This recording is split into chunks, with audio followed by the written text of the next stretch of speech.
Guys, how's it going? This is Jeff Saxton. Thanks for checking out my GoFundMe page about Ty's Hope, my journey with Ty Schenzel. 5.5 years, amazing journey. And that first year was great. Early 90s, I think we had 200% growth. We had 100 awesome adult leaders. We had over 500 kids, I think, some nights. And in 1992, we had a retreat that we went on, and we took 12 leaders with us, Ty and I, and we drove, I don't know what that was, 25 hours driving. Finally got to this conference at Heritage USA in Charlotte, only to find out that we were the only white people in this youth conference, and 2,000 plus people there. And Brian Crute was the worship leader, first speaker, and this guy was amazing. He was all over the place. He makes Michael Jackson look bored on stage. And it was a great week. It was a great conference, one of my all-time great conferences.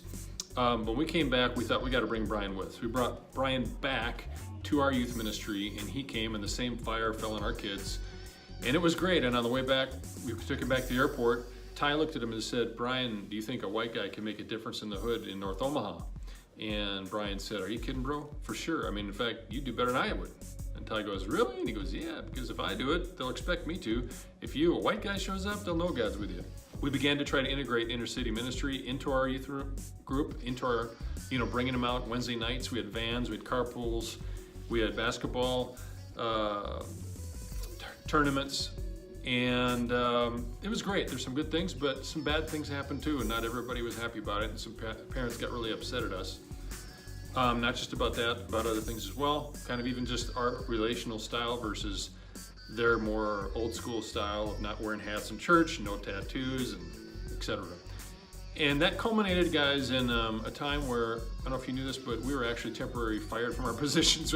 A mutiny of 70 parents coalition got together, and we had to just give up for about 2 months, and most of our adult leaders were going to leave. And I remember when Mike Ballard and Doug Leslie and Dave Cronick and Kelly Gregerson came to me and said they'd be leaving. I just told Ty I couldn't handle it. And so we ended up firing all those parents and took the ministry back. And I think Ty decided that I would do that. That's okay, I like conflict a little bit more than he did. But, and then after that, things just fell into place. It seemed like we thought, well, it's not really working bringing the hood to church and mega church, West Omaha. So let's go to the hood. From Sweet 98 commercials, doing the Straight Talk, K-Car talk show for 3.5 years. Ty, Terry, and I were all co-hosts on that show. And Ivy Jackson, who we brought in. And we met her from racial roundtables that was definitely more directed towards really being purposeful about reaching inner city kids. All these things had a part to play. And there was one more opposition from the church that I won't tell you about. You're gonna have to read it in the book. But had that not got rectified, we never would have done it. And it was a massive elders, pastors retreat meeting where we were all worshiping, and I looked over and I could smell smelly feet. And Ty next to me was upside down. And you got to read the rest of the story. I'm going to give you some of these teasers, but he was standing on his head during worship. And when he got done, he gave a confrontation as epic as you'll read in any Bible story. And God totally moved in on all of us elders and pastors, and all of us together were unified in forgiveness and crying and tears. And we were one when we left that retreat, and the Trinity Church ended up fully backing Ty, financially, every way, getting behind all of us. And the Hope Center eventually came out of that. So why am I doing this book? Well, not just to tell us a great story, but to me, I like to take what I went through and how can I apply it to the future. And for your life, what are you gonna do? Pastor Lincoln at the funeral of Ty and Terry had an amazing talk about handing the baton over. And that's the question for you and I is, what are we gonna do with our baton?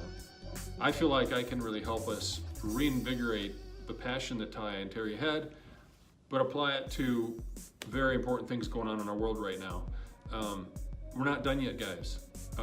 I want to help equip you and fire you up and encourage you to get back on the horse, get back on the saddle, to whatever God's called you to do. It can be anything. North Omaha was Ty's calling, and for a while it was ours and mine. But what is yours?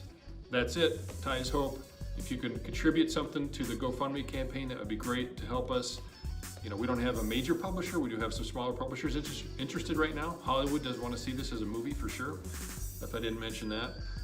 With some other contacts I have, I am a feature filmmaker. I'm also a lifetime Telly Award Silver Council member. Not that that means anything. I'm a published author. I'm an Amazon best-selling author too. So that's the things that I think will help get this thing to where God wants it to be. Thank you so much, guys.